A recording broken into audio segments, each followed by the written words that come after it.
Riyad Riyad Education care চ্যানেলের পক্ষ থেকে তোমাদের জানাই স্বাগতম।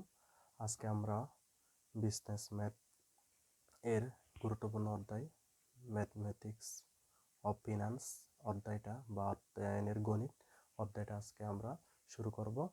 এই অধ্যায় শুরু করার আগে অবশ্যই এই অধ্যায়ের গুরুত্বপূর্ণ সূত্রগুলো অবশ্যই আমাদের জানা থাকতে হবে, না হলে আমাদের পক্ষে অঙ্কগুলো করা সম্ভব নয়। সো আজকে আমরা এই অধ্যায়ের গুরুত্বপূর্ণ সূত্রগুলো দেখব। এই অধ্যায়ে সবচেয়ে একটা সুবিধা হলো, এই অধ্যায়টা যদি আমরা ভালো করে করি, আমাদের প্রিন্সিপাল অফ ফিনান্সের মধ্যে অর্থের সমূল্য বা ভ্যালু অফ টাইম এই অধ্যায়টা আর করতে হবে না, কারণ এই অধ্যায় এবং ওইটা ফিনান্সে অর্থের সমূল্য অধ্যায় দুটোটা একই। সো আমরা এই অধ্যায়টা ভালো করে এবং মনোযোগ সহকারে দেখব। সো এই অধ্যায়ের গুরুত্বপূর্ণ সূত্রগুলো আজকে বোর্ডে তুলে ধরছি, অবশ্যই তোমরা খাতার মধ্যে নোট করবা এবং পরবর্তী ভিডিওগুলো আমি অঙ্কগুলো সমাধান করে চেষ্টা করব। সো সূত্রগুলো একটু দেখো। আমাদের বের করতে বলতে পারে প্রেজেন্ট ভ্যালু, কি বের করতে বলতে পারে প্রেজেন্ট ভ্যালু বা ফিবি, কি বের করতে বলতে পারে ফিবি। তাহলে আমরা ফিবি সমান কি জানি? ফিবি সমান আমরা জানি যে F B divide by 1 plus F B divide by 1 plus আইও দিতে পারিস, চাইলে সেটা আরও দিতে পারে, সেটা তোমার উপর ডিপেন্ড করবে। ঠিক আছে, তুমি যেটা ইচ্ছে সেটা দাও, ভুল হবে না। তাহলে এফ বি সমান কি F B divide by 1 plus R N. এখানে সূত্র আমি দুইটা দিয়েছি, কয়টা দিয়েছি? দুইটা দিয়েছি। এটাও একটা দিয়েছি, আবার এখানে একটা দিয়েছি। ঠিক আছে, এখানে কোনটা কখন হবে? যখন বছরের সুদ একবার দিবে। কয়বার দিবে? একবার, শুধুমাত্র কয়বার? একবার। তখন এই এনটা থাকবে, যোগ দি একাধিকবার। বছরে 2বার দিচ্ছে, বছরে বা 3বার দিতে পারে, বছরে 4বার দিতে পারে। এরকম যদি থাকে আমরা সূত্র এটা ইউজ করব। তেমন কোনো কঠিনই না, শুধুমাত্র আয়ের নিচে একটা কি দেবো? এম দেবো। আয়ের নিচে এম দেবো, এদিকে একটু এম হবে, এদিকেও কি হবে? এম হবে। শুধুমাত্র আয়ের নিচে কি দেবো? এম। এম মানে যদি বছরে 2বার দেওয়া যায়, এম এর মান 2 বসাবো, 3বার দিলে 3 বসাবো। আর এটা বছরে একবার হলে, ঠিক আছে, আশা করি বুঝতে পারছি জিনিসটা। ঠিক আছে, তাইলে এখানে শুধু আইন নিচে দেবো এম, আর এদিকে এর পাশে এম যোগ করবো।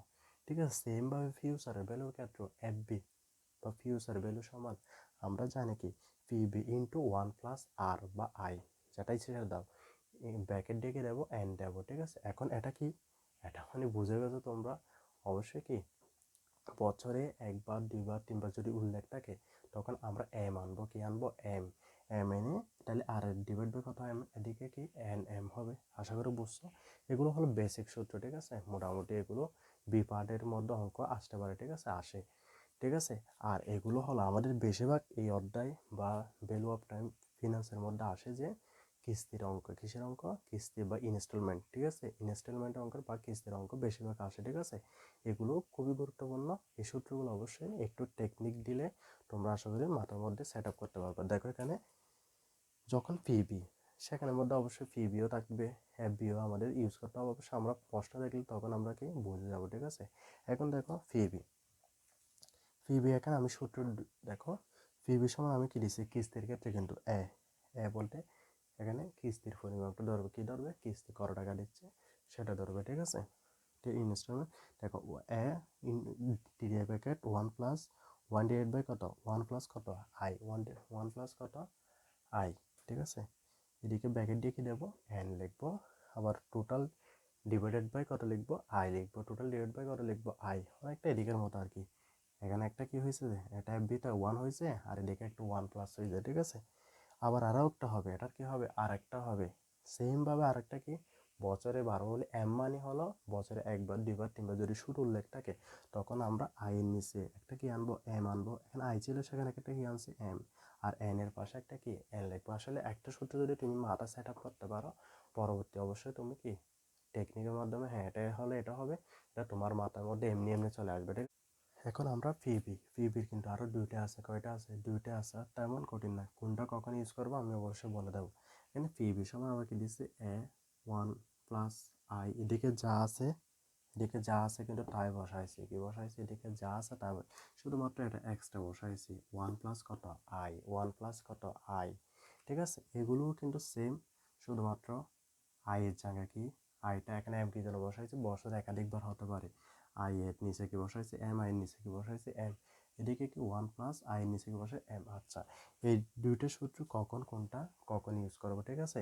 এখানে শুধুমাত্র এই দুইটার মধ্যে ডিফারেন্স, এই দুইটা মানে এই দুইটার মধ্যে ডিফারেন্স কি, এটা লাস্টে আছে 1 প্লাস আই বা 1 প্লাস কি থাকতে পারে আই ডিভাইড বাই কি থাকতে পারে এম থাকতে পারে, ঠিক আছে। এটা কখন কোনটা ইউজ করব, ঠিক আছে।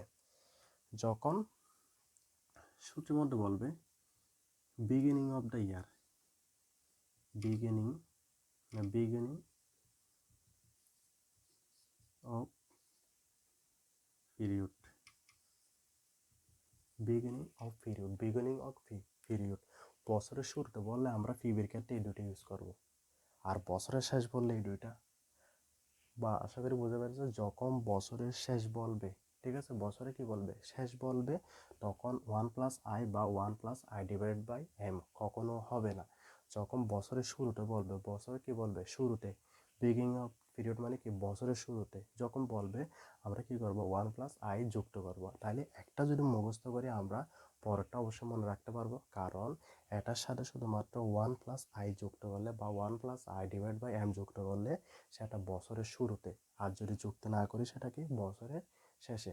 আর যদি প্রশ্নে যদি কিছু উল্লেখ না থাকে মানে শুরুতে উল্লেখ নাই এবং শেষে উল্লেখ নাই, তখন মনে করবো যে অঙ্কটা বছরের শেষের দিকে হয়েছে। কোন দিকে হয়েছে, শেষের দিকে করবা, বিগিনিং করবো না বা শুরুর দিকে করবো না, আমরা কি করব শেষের দিকে, মানে শেষে, মানে এটা মনে ধরে নিব যে এটা শেষের দিকে শুরু হয়েছে, ঠিক আছে। আশা করি বুঝছি, যদি না বুঝে অবশ্যই সেটা আমরা যদি ম্যাথ করি তখন অবশ্যই তখন বোঝা যাবে, ঠিক আছে। এখন দেখো পি বেরগুলো গেল, এখন এফ বেরগুলো আসি। এফ বি সমান আমরা কি লিখবো, এ এ বলতে কি অ্যানুইটি ধরতে পারে, মানে কিস্তির পরিমাণ অ্যানুইটি, ঠিক আছে। 1 plus I bracket D N minus কত 1, শুধু একটা সূত্র মুখস্থ রাখলে এই তিনটা, আর বাকি তিনটা কিন্তু এমনি এমনি চলে আসবে, ঠিক আছে। ডিভাইড বাই কত হয়েছে আই হয়েছে, ডিভাইড বাই কত আই, তাহলে কি A T bracket 1 plus I bracket N minus কত 1 ডিভাইড বাই কত আই। তাহলে এখন কি আনবো, যদি একাধিকবার হয়, একাধিকবার হলে কি এম আনতে হবে বছরে, তাহলে এখানে শুধুমাত্র আই নিচে এম আর এদিকে এম আনছি, ঠিক আছে। এখন দেখো এগুলো কিন্তু সেম, এফ বি সমান কি এটা সেম না, শুধুমাত্র লাস্টে কি 1 প্লাস আই বা 1 plus I divide by M, এটা কিন্তু সেম, একই কিন্তু একই কি আছে একই আছে। তাহলে এটা এগুলো থাকা মানে কি, এটা যুক্ত করা মানে হলো বিগিনিং অফ পিরিয়ড মানে বছরের শুরুতে যখন শুরু হবে, বছরের শুরুতে যখন প্রশ্ন বলবে তখন লাস্টে 1 প্লাস আই যুক্ত করলে হবে, 1 প্লাস কে আই যুক্ত করলে হবে। আর যখন কিছুই বলে নাই তখন অবশ্যই আমরা শেষ ধরবো, বছরে কি শেষ ধরবো।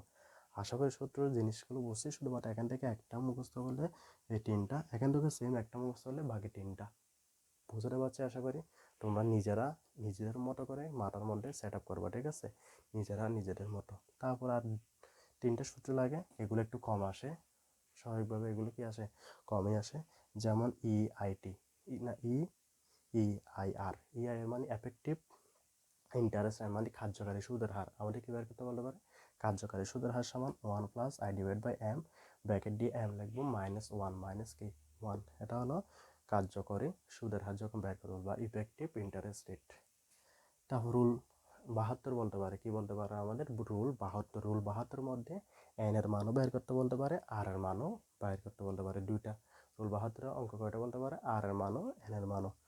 তখন এন এর মান বের করতে হলে 72 ডিভাইড বাই কি লিখবো আর লিখবো, আর এর মান বের করতে পারলে 72 ডিভাইড বাই কি লিখবো এন লিখবো, ঠিক আছে। এগুলো সিম্পল মাঝে মধ্যে দিয়ে দেয়, ঠিক আছে। আর রুল 69 একটা রুল আছে, রুল কত 69, তখন যদি এন এর মান বের করতে বলে কি বেশের মান এন এর মান বা সুদের হার আর কি, ঠিক আছে না সময়, ঠিক আছে, তখন কি হবে 0.35, 0. কত 35 প্লাস 69 ডিভাইড বাই আর হবে 69 বাই কি হবে আর হবে।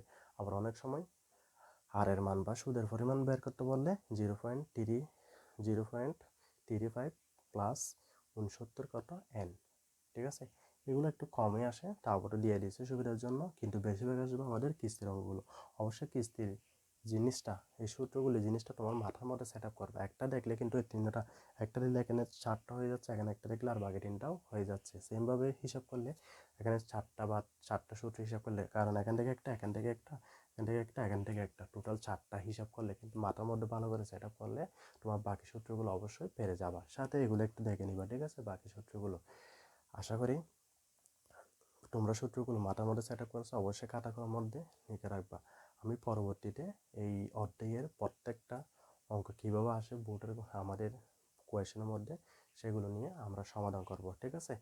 আজকে ক্লাস এখানেই শেষ করব। শেষ করার আগে একটা কথা বলে রাখি তোমাদের, অবশ্যই পরবর্তী ক্লাসগুলো ধারাবাহিকভাবে পেতে, সিরিয়ালভাবে পেতে অবশ্যই আমার YouTube channel Riyad Education Care অবশ্যই সাবস্ক্রাইব করবা, সাথে ভিডিওগুলো কমেন্ট করবা, শেয়ার করবা, এবং সাথে আমার Facebook page Riyad Education Care অবশ্যই সব বন্ধুদেরকে ইনভাইট করবা মাস্ট, এবং সাথে ভিডিওগুলো শেয়ার করবা, এবং কিছু না বোঝা থাকলে অবশ্যই আমাকে মেসেজ করে জানাবা বা কমেন্ট বক্সের মধ্যে জানাতে পারো।